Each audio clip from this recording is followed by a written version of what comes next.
Right, the next award is the ASRF Dedicated Rodder. Now, I think everybody here will know this guy. He is more a character than anything else. But what we'll do, we'll get Maury Stevens to read out the information that's been given. And I could have had any number of people read this out because he has touched so many people. Maury.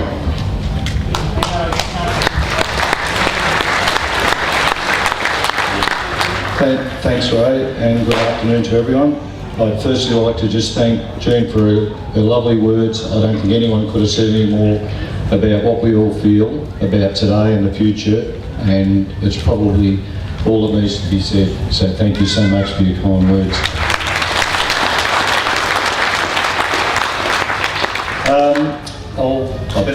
I better put these on?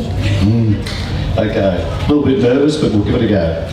Okay, this year's Dedicated Rodder Trophy is awarded to another well-travelled and worthy recipient. He could be described as a true rodder's rodder. He has always put family first and endeavours to keep them involved in our great sport. In fact, after 10 years of marriage, he even gave his wife a chrome sump full of flowers. Obviously with the intent of fitting that sump to his beloved winter engine. He is a one-eyed Ford fan who secretly owns a 37, I'm pretty sure it's 37, Chev sedan, nicknamed Stinky Chevy.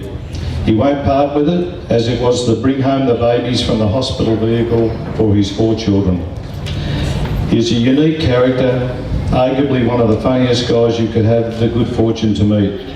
Well known all across Australia and enjoys friendships with fellow rodders in the States, who he keeps regular contact via the internet. He even runs and advises people on a column on the Hot Rod Underground, where you can read his words of wisdom. He probably believes his own wisdom too, I think. He even has a lake in Wandong, Victoria, named after him. He's constantly involved in building hot rods for himself or others. His engaging manner ensures that young rodders have positive direction. He does have tight-ass tendencies, which sometimes backfire his best intentions. Rod Hatfield has once told him, building a rod on a budget is fine, but what do you think you can do with $10 bloody? He designed and built one of the best known hot rods in Australia, the Big Knob 1934 Ford Roadster. This rod is currently the fastest hot rod in Australia, with a top speed of 194.5 mile an hour on the Salt Lakes, and has held the class record for 10 years.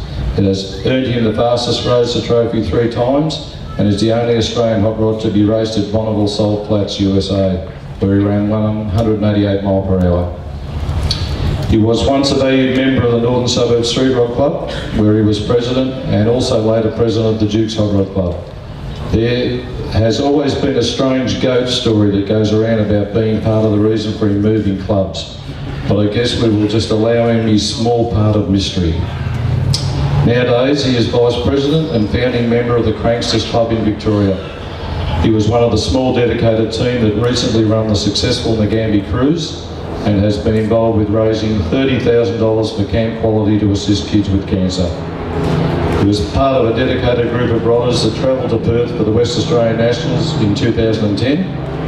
This is truly just, I'll just stop there, just on reflection of what I've said, this is truly just a snapshot of a complete rodding album that represents this man. On behalf of the Australian Street Rod Federation and the Northern Suburbs Street Rod Club, it gives me great pleasure to present the 2012 Ride Rod Run Dedicated Rodder Award to entrant number 97, Wayne Bellow, better known as Oggy, all rodders' friend.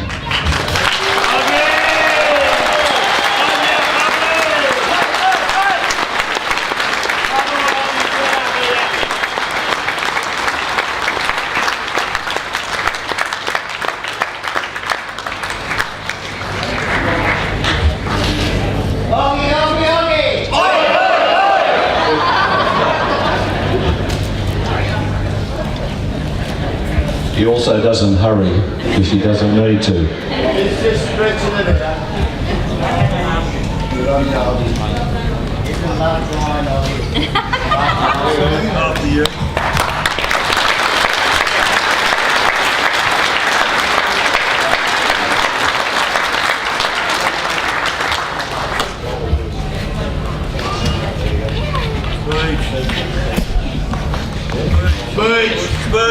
hello, Lottie. I hope you haven't had too many. That was all lies. That really was. Only half that was true.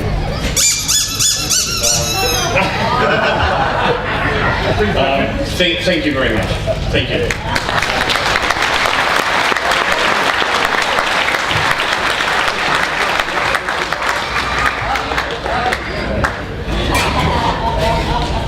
There's a little story when he was in the northern suburbs. We used to have a yearly cruise down to Ocean Grove and down through to Lorne.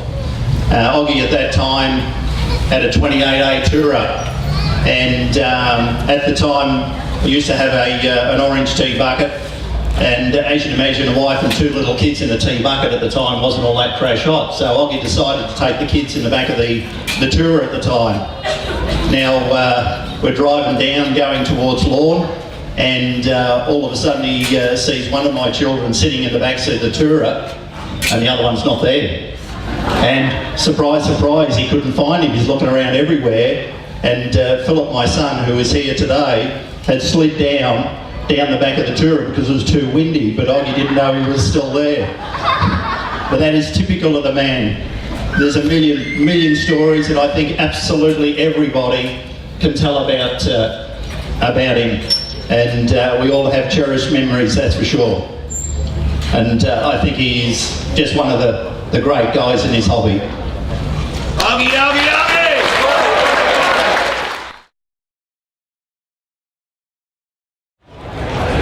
Right, as you can imagine, a heck of a lot has happened over the last 12 months relevant to the environment in the Bright Shire. We were in a situation where, as far as we were concerned, the rodders were being ripped off. We weren't happy with that situation. We approached council, chamber, everyone relevant to the Bright Shire, going back to February, saying that we didn't like this situation. We called for a meeting with the chamber as well as the Shire. Now what you've got to realise is something like about 300 accommodation providers in this township and surrounding area. We ended up with a meeting of 8 people. Now that's the interest that was shown back in February.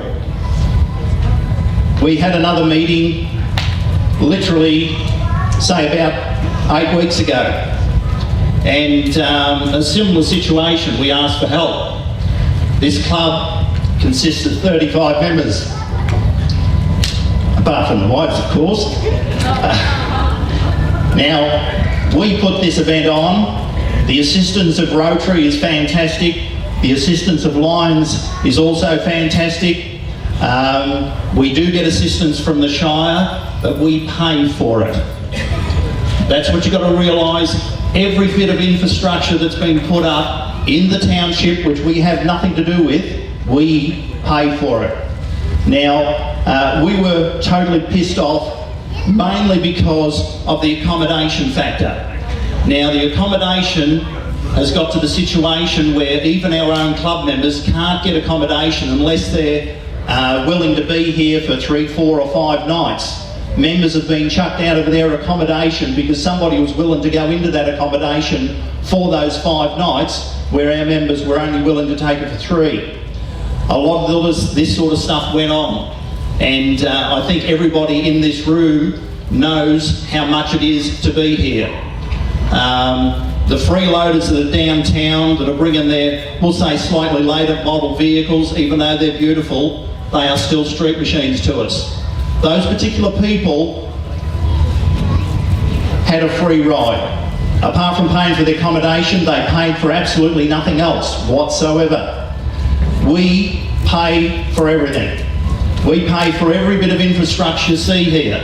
And yes, it costs an absolute fortune to put this event on.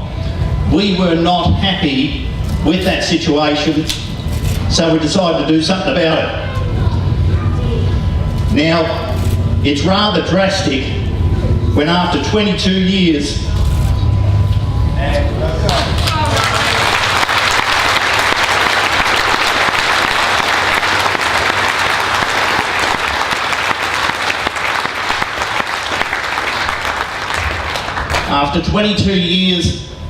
of putting in the effort every year to achieve what we've achieved, other people are taking the full benefit of it.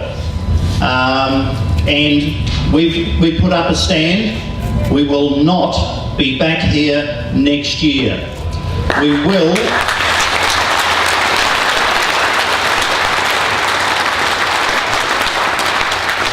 will definitely be putting an event on this particular weekend next year.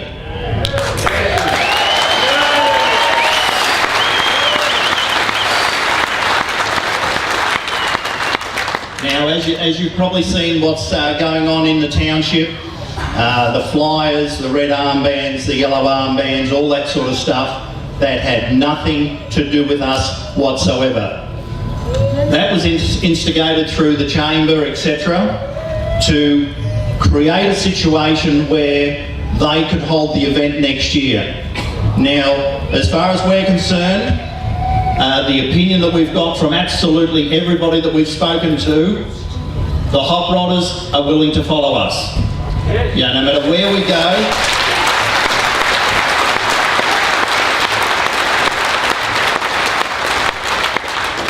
no matter where we go, we know that you guys will be right behind us. We don't care if they have a mini version of some of that's in the township next year. It has got nothing to do with us whatsoever. But we've taken a stand because we don't like being ripped off. That's the word. So the next township that we go to, now we have had a lot of proposals, as you'd imagine. You know, when the townships hear of an event like this wanting to move, it's only natural everybody jumps on the bandwagon. Now, you know, we've got to go through the process, but we will make sure that those particular townships, those organisations, they will be locked in so they cannot do what Bright has done to us this year and previous years. We will make sure that a contract is written for, say, a period of 3 years, and the prices will be fixed so that everybody in this room will gain a benefit out of it. And if you want to stay for 2 nights, you can stay for 2 nights. If you like the area and you want to stay for 7, it's your prerogative. You don't have to be forced to do it. You don't have, you know, unbelievable surcharges on top of what you should normally be paying. You know, if you came here 2 weeks ago or you come here next weekend, the same room's probably 50% less. So, you know, they've jumped on the bandwagon, they've upped the ante, and you know, they're so short-sighted that it's been absolutely incredible. Now, I can honestly say that not all accommodation providers are like that. We've had so many come to us and say they cannot believe what's going on in this township. You know, it's one of those sort of things that's actually pulling the township apart. You know, people talking against other people, are you like this or are you like that type situation.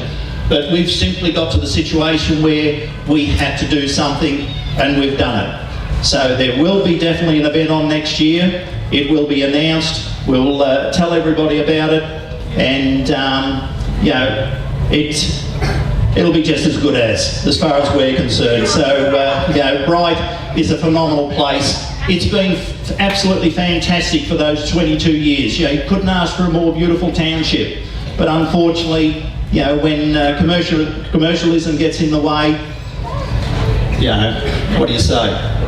What I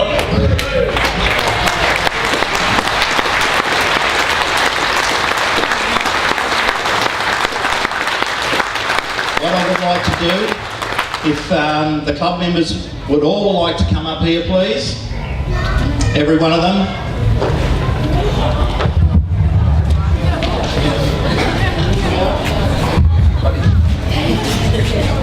Now, naturally, there's some of them that can't be here for obvious reasons.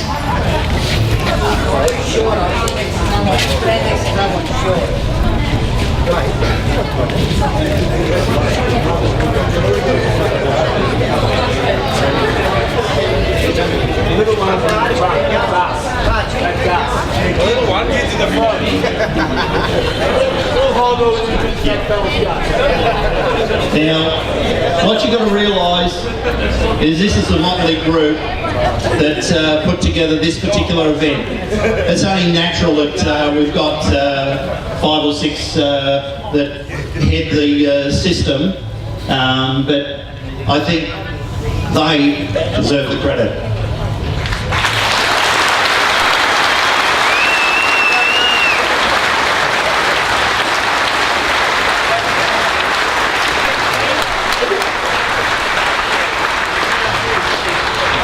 On behalf of the ASRF, Bruce Helms would like to say a few words.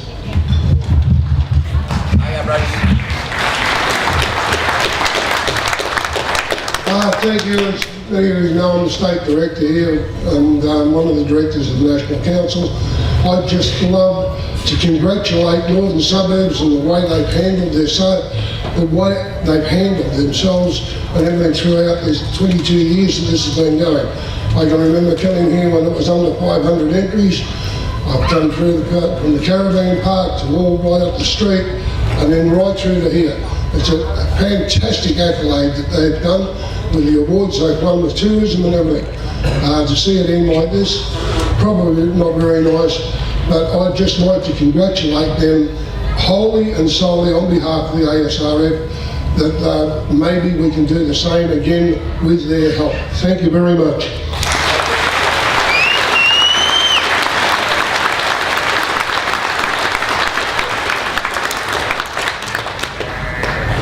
I suppose that's about it. I would like to thank you for 22 years.